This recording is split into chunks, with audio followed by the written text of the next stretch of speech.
Les déclarations d'Abdelmodjid Tebboune, le nouveau président algérien, ont fini par semer le malaise au sein de l'Union européenne. Le président algérien a accusé ouvertement des ambassades européennes de s'adonner à des activités d'espionnage en entretenant des liens troublants avec certains journalistes opposants emprisonnés en ce moment en Algérie. Ces déclarations ont été qualifiées de véritables dérapages par plusieurs sources diplomatiques européennes présentes à Alger, a-t-on appris. Tebboune a fait preuve d'une véritable maladresse en colportant des propos gravissimes totalement infondés. Le nouveau président algérien a prouvé qu'il voulait jeter de l'huile sur le feu. Ce qui relance les interrogations sur la stabilité de l'Algérie, un sujet brûlant qui suscite moult polémiques à Bruxelles où de nombreux députés et lobbies européens clament une politique beaucoup plus musclée à l'égard d'un régime instable, qui menace toute la région de l'Afrique du Nord et du Sud de la Méditerranée avec ses errements successifs qui durent depuis début 2019. Dans ce contexte, des députés européens vont convoquer prochainement une séance parlementaire à Bruxelles pour se prononcer sur la proposition que l'Union européenne doit adopter à l'égard du régime algérien qui sombre dans la répression aveugle et les divisions internes au sein de ses services sécuritaires. Des députés européens préparent, selon nos sources, un projet d'une nouvelle résolution réclame des sanctions à l'égard du régime algérien considéré, désormais, comme une menace ouverte contre toute la région.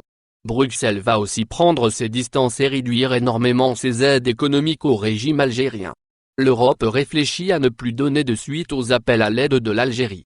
Récemment, pour accompagner l'Algérie dans sa lutte contre l'épidémie du coronavirus Covid-19, Bruxelles a débloqué un financement de 75 millions d'euros. Ces initiatives vont être gelées prochainement en attendant de comprendre les intentions du régime algérien qui montre un visage inquiétant pour l'Europe et risque de faire face à d'énormes difficultés politiques après la crise sanitaire du Covid-19. De son côté, la France a pris les devants de la scène en décidant de manifester son désaccord avec l'actuelle politique du régime algérien. Première action. Paris réfléchit à reporter ou annuler la prochaine session du comité mixte algéro-français de coopération économique, COMEFA. Cette session était prévue au mois de juin prochain et Bruno Le Maire, ministre de l'économie, devait se déplacer à Alger pour étudier les opportunités de partenariat avec l'Algérie. Mais la France ne croit plus à un partenariat d'exception avec l'Algérie et le 13 mars dernier, lors de la visite de Jean-Yves Le Drian à Alger, le chef de la diplomatie française a réclamé ouvertement le règlement rapide de 6 gros dossiers économiques liés à la présence de 6 groupes français qui rencontrent de grandes difficultés avec les autorités algériennes depuis la chute de Bouteflika en avril 2019. Sans la prise en charge sérieuse de ces 6 dossiers, la France ne fera plus aucun geste en faveur du régime algérien. Et avec le report ou l'annulation de la prochaine session de la COMEFA, l'Algérie sera plus que jamais isolée et confrontée toute seule à ses difficultés économiques. C'est la conséquence directe de la politique suicidaire de Tebboune fondée sur des provocations incessantes à l'égard des partenaires européens.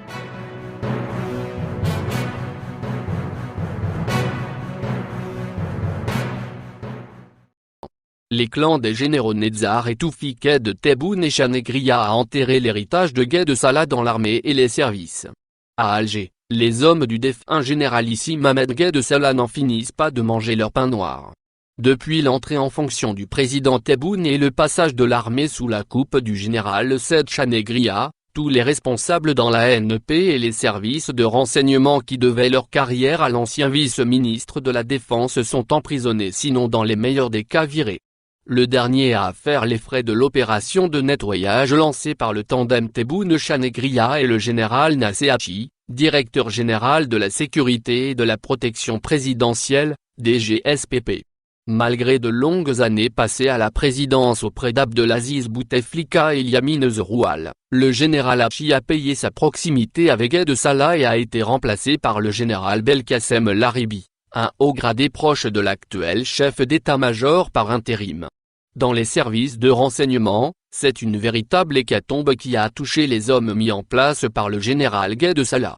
Mais le plus singulier dans cette opération d'assainissement, c'est l'apport qui lui est apporté par les réseaux de l'ancien ministre de la Défense, le général Khaled Netzar et de l'ex-puissant patron du docteur, le général Mohamed Medienne.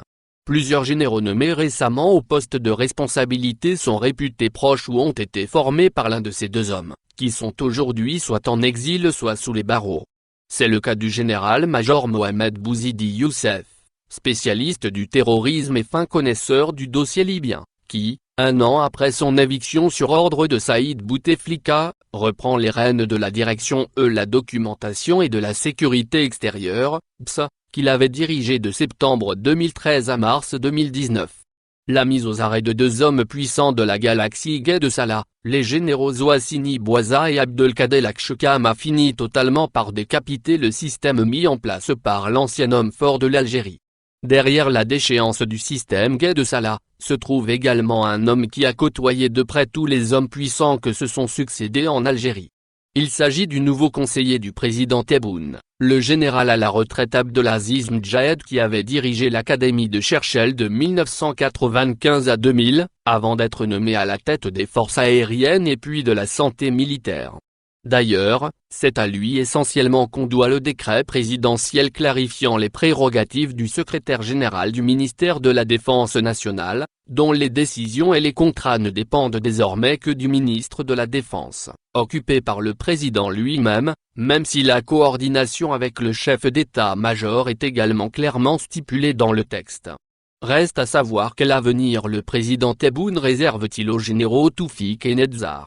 Selon des sources bien informées à Alger, Khaled Netzar devait rentrer de son exil espagnol, alors que Toufik ne ferait pas de vieux os dans la prison de Blida. Un prix à Sedel ? Les deux hommes ne devraient plus se mêler des affaires de la Nouvelle-Algérie.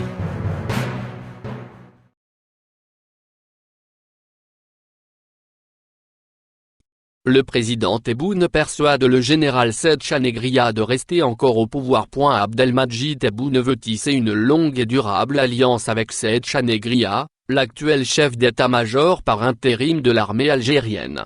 Au départ, Saïd Chanegria devait uniquement assurer l'intérim à la tête du haut commandement militaire de la ANP pour ensuite se retirer doucement le 5 juillet 2020 en prenant sa retraite après avoir accompli la stabilisation de l'armée algérienne, durement frappé par la disparition brutale d'Ahmed Gué de Salah le 23 décembre 2019, son chef charismatique durant ces 20 dernières années. Saïd Chanegria ne développait lui-même pas des ambitions politiques ou personnelles. Il aspirait au repos car il était conscient de tout le poids de la responsabilité de diriger l'institution militaire algérienne. Mais pour pouvoir mener à bien sa feuille de route, Saïd Chanegria avait besoin de tisser une alliance avec Abdelmadjid Tebboune, le président mal élu le 12 décembre 2019. Esselé et confronté à de nombreux adversaires, les deux hommes ont convenu d'une alliance solide dès janvier 2020 avec pour objectif de neutraliser les forces occultes qui voulaient s'emparer du pouvoir réel au sein de l'institution militaire algérienne. Ces forces occultes sont représentées par des généraux hérités de l'ère de Gué de Salah. Des généraux habitués au luxe du pouvoir et avec la disparition de Gué de Salah, il était inconcevable pour eux de rendre des comptes à un président civil appelé Abdelmadjid Tebboune. Ensemble, Chanegria et Tebboune vont affronter les vagues d'une mer très agitée. Ensemble, ils vont convaincre plusieurs dirigeants militaires influents de rallier leur cause. À partir du début avril 2020, Chanegria et Tebboune ont réussi à créer un clan puissant qui peut passer à l'offensive et neutraliser ses adversaires. Et ce fut l'offensive contre le général Ouassini Bouaza, le patron du renseignement intérieur, qui finira par imposer définitivement leur influence. Ouassini Bouaza limogé et en prison, le célèbre général de corps d'armée Ben Ali écarté et affaibli, le très rusé général-major Abdelhamid Gris malade et écarté lui aussi, Meftah Souab, chef de la 2e région militaire en fuite à l'étranger, et les autres chefs de région qui se sont alignés sur les positions de Tebboune et Chanegria, le puzzle final a été bel et bien achevé au profit d'un nouvel ordre qui se dessine au sommet du pouvoir algérien. Mais au bout de ce chemin, Tebboune ne veut pas voir Chanegria partir. Le locataire du palais présidentiel d'El Mouradia lui a proposé officiellement de prolonger sa carrière. En tant que quoi ? Chef d'état-major de l'ANP ? Non, pas si sûr. Chanegria veut organiser sa succession et espère nommer son nouveau poulain le jeune Mohamed Keïdi. Dans ce contexte, Chanegria finira sa carrière en tant que vice-ministre de la Défense nationale. et ainsi Tebboune pourra toujours compter sur son nouveau allié notamment dans les futurs moments difficiles qui attendent l'Algérie.